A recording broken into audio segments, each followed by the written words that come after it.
2020 was supposed to be the year music lovers marked Beethoven's 250th birthday. The pandemic made that impossible. Mo Rocca has a belated tribute.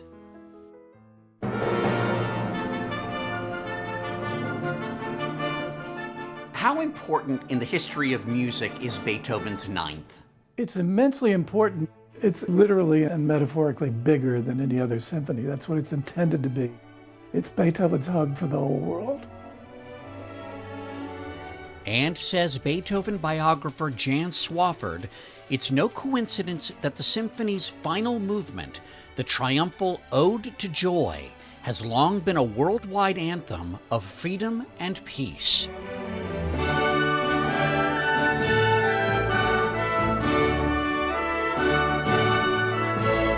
Beethoven wanted to write an anthem for humanity with this little tune that anybody can sing.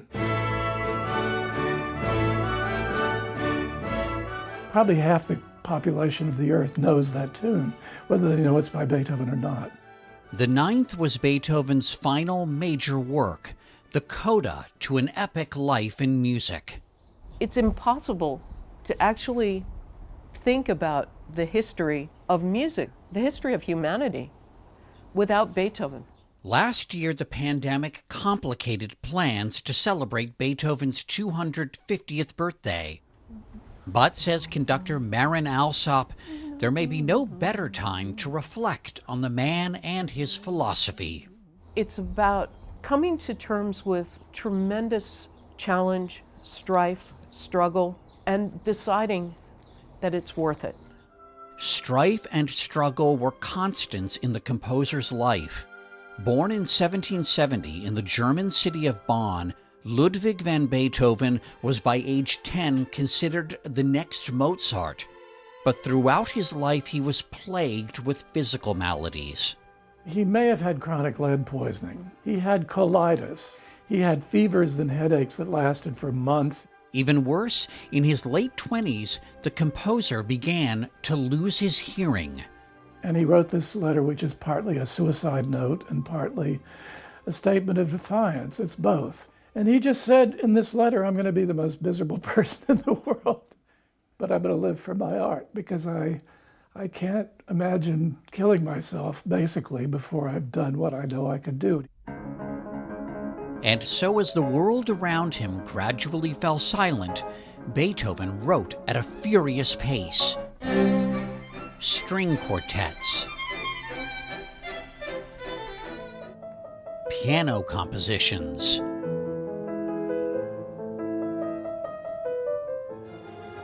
and of course, symphonies.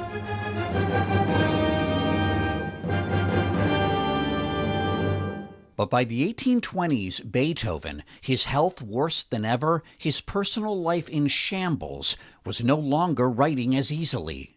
Was it an open question whether or not Beethoven would be back before the Ninth premiered? The general opinion about Beethoven was that he was so sick and crazy that he was finished. But Beethoven wasn't through just yet.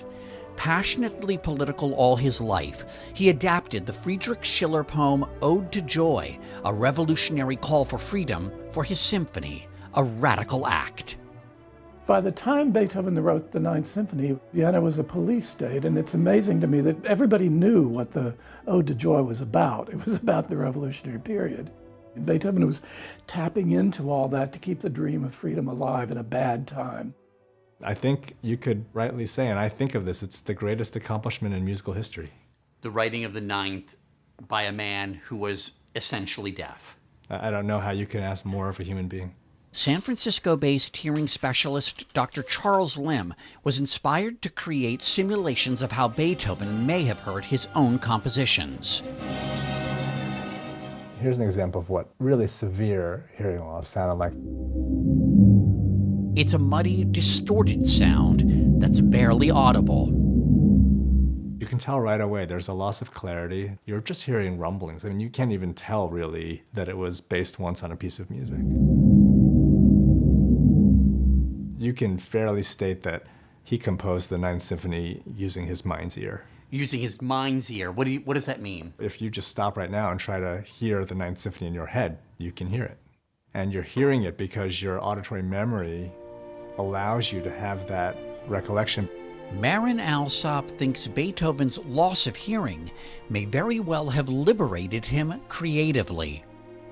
I think because he didn't hear the pieces played, he didn't censor them in the same way. He kept moving forward in terms of experimentation, in terms of taking risks. At the premiere of the Ninth Symphony, the crowd went wild, but Beethoven couldn't hear them. Somebody had to turn him around to see the audience going crazy. But it wasn't for the music, it was for him. 22 years after he contemplated taking his own life, a determined, defiant Beethoven gave the world a reminder that even in the darkest of times, there's potential for joy.